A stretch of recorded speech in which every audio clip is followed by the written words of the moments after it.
મિત્રો જય શ્રી કૃષ્ણ, જય બાબારી. આજે મારો પહેલો વ્લોગ વિડીયો છે. શું બોલું કંઈ સમજ નથી પડતી. તો આ મારી ગાય છે, ગૌરી નામ છે આનું. મારું નામ છે જાનવી, એનું નામ છે સીતા. આ છે ગૌરી અને સીતા. તો જો આ છે મારી બે ગાયો. અમારું પછી ઘર, આ છે અમારો તબેલો. અમે બે ગાયો રાખી છે. બે ગાયોને પાલવીએ છીએ. તો સાંજનો સમય થઈ ગયો છે. હવે સાંજનો સમય થઈ ગયો છે દૂધ કાઢવાનો.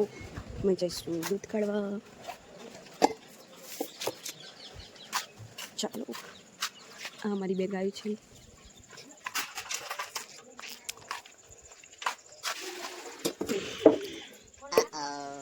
લાઈવ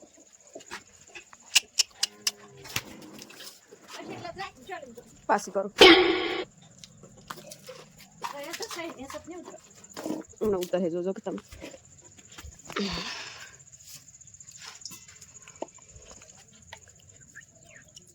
પહેલાં સાફ પાણીથી આપણે આ છોડ ધોઈ દઈએ, પછી દૂધ કાઢીશું સાફ પાણી અને સાફ હાથથી.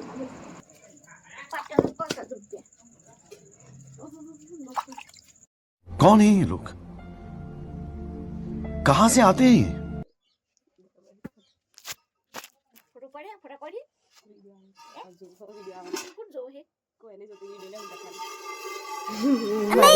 ખબર નથી હું વ્લોગ વિડીયો લઉં છું એટલે મારી સાસુ પૂછે શું કરે છે તું. આ પહેલી વખત વ્લોગ વિડીયો લીધો છે એટલે સાસુને થોડું અચંબો લાગે છે. એટલે A few moments later. એક ગાયનું તો નીકળી ગયું. હવે આ બીજી ગાયનું દૂધ કાઢવા બાકી છે એટલે બીજી ગાયનું દૂધ કાઢવા બેસી ગયા. એક ગાય તો કપડાં વાળવા બેસી ગઈ. પાણીપુરી ખાવાની છે પાણીપુરી મંગાવીને પાણીપુરી ખાઈએ. મજા આવી ગઈ અમને બધાને, કઝિન્સને. વરસાદ ખૂબ જ પડવાથી થોડી નદી ભરાઈ ગઈ છે. ખૂબ મજાનો સાંજનો સમય છે. ઠંડુ ઠંડુ વાતાવરણ થઈ રહ્યું છે. અને હું અત્યારે જ ગવારનું શાક બનાવીને આવી છું અને રોટ બાંધીને આવી છું. તો મને યાદ આવ્યું કે ચાલ ને આજે વ્લોગ વિડીયો ચાલુ કરવા દે. તો આજે વ્લોગ વિડીયો બનાવવા આવી છું અને રોટલી બનાવવાની બાકી છે. તો એક થોડો વિડીયો બનાવીને પછી હું રોટલી બનાવવા જઈશ. ચાલો હવે આપણે દરવાજો બંધ કરી દઈએ અને નીચે જતા રહીએ રોટલી બનાવવા માટે. આ મારું ઘર છે ગાઈઝ. અત્યારે થોડું એમ થઈ ગયું છે પણ હું પછી કરી દઈશ. અમારું કિચન છે. આ લોટ બાંધી દીધો છે અને આ શાક બની ગયું છે. હાજી મિત્રો, ગુડ મોર્નિંગ. હું સાંજે વ્લોગ લેવાનું ભૂલી ગઈ હતી એટલે સોરી. અને હવે સવાર થઈ ગઈ છે. હું નાહી ધોઈને ફ્રેશ થઈને આવી ગઈ છું. હવે મારું ડેલી રૂટીન જેમ કે જમવાનું બનાવવાનું, બીજું બધું ઘરનું કામ, એ બધું હવે હું સાચવીશ. મિત્રો એક વાત કહું, આજે પિલગ્રીમનું રાઈસ મોઇશ્ચરાઇઝર છે ને ખૂબ જ મસ્ત છે. મસ્ત ગ્લોઈંગ આપે છે ફેસ પર અને લગાવવામાં પણ બહુ મસ્ત છે. હવે હું લગાવીશ આ મારી ફેવરેટ ડોટ એન્ડ કીની સનસ્ક્રીન. થોડીક જ વાપરીશ.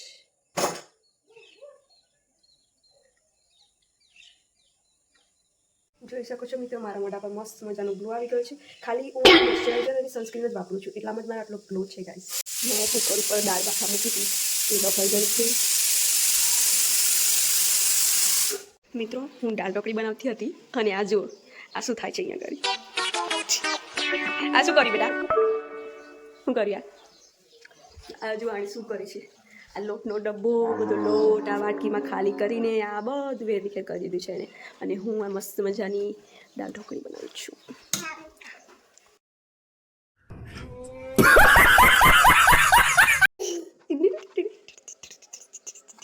તો મિત્રો આ માણસ છે ને, આ માણસ એને સવારે દાળ ઢોકળી ખાધી છે. આ બીજી વખત ખાધી ને હવે એમ કે છે કે પડીકા ખાવા પડીકા. તો હું હવે જાઉં છું દુકાને પડીકા લેવા. મિત્રો આ ઘણી બધી વસ્તુ લીધી છે, વેફર, ચોકલેટ, બિસ્કિટ. અને હવે હું આ ઘરે જાઉં છું જલ્દી જલ્દી. મારા હસબન્ડને થોડું ચટપટું ખાવાનું વધારે મન થાય છે. તો હું ઘરે આવી ગઈ. આ લો ખાઈ લો.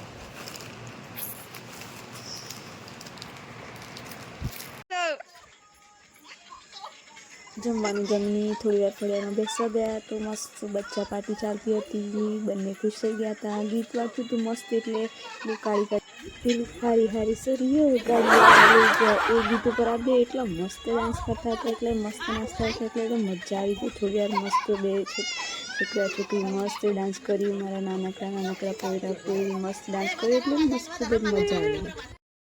તો બીજા દિવસે સવારે અમે બહાર ગયા હતા. એકચ્યુઅલી ગૌતમને હોસ્પિટલમાં બતાવવાનું હતું, દેવાંશને પણ હોસ્પિટલમાં બતાવવાનું હતું, અને થોડું ઘણું કામ હતું, એટલે અમે રિક્ષામાં બેસીને બહાર ગયા હતા. અને વાતાવરણ એટલું મસ્ત હતું, બધી જગ્યાએ લીલું લીલું છમ, અને મસ્ત બધી જગ્યાએ લીલી લીલી વાડીઓ. અમે તો જમતો નહોતો જરાય, એટલી મસ્તી કરે છે ને ઘરે આવીને ફટાફટ રોટલી બનાવી દીધી, લોટ બાંધીને શાક બનાવી દીધું હતું બટાકાનું. ભૂખ લાગી હતી બહુ જ, એટલે ફટાફટ રોટલી બનાવી દીધી. હવે આ બધું રસોડું સાફ કરવાનું, ઘરમાં કચરા પોતું કરવાનું, બધું તરફાતર પડ્યું છે. ક્યાંક કપડાં પડ્યા છે, રમકડા પડ્યા છે, બધું તરફાતર થઈ ગયું હતું. હવે બધું સરખું કરીને કચરા પોતું. ચાલો ગવાનું શાક રોટલી ખાવું હોય તો આવી જાઓ. મસ્ત મજાનું ગવાનું શાક બનાવ્યું છે અને રોટલી બનાવી છે. ભૂખ લાગી તો પહેલાં હું જમી લઉં અને પછી ઘરનું કામ તો થયા કરે. ભૂખ લાગે પહેલાં ખાઈ લેવાનું યાદ મિત્રો. પછી આ બધું ઘરનું કામ એમને પડી છે તે કરવાનું છે. તો મિત્રો મેં મીશો પરથી મસ્ત 100 રૂપિયાના ખાલી ચશ્મા મંગાવ્યા હતા, સનગ્લાસીસ, અને એટલા મસ્ત આવે છે ને, અને એની સાથે બોક્સ પણ આપી છે, અને ચશ્મા મસ્ત દેખાય છે મિત્રો. 100 રૂપિયામાં તો કઈ લાગ્યો દૂધ કાઢીને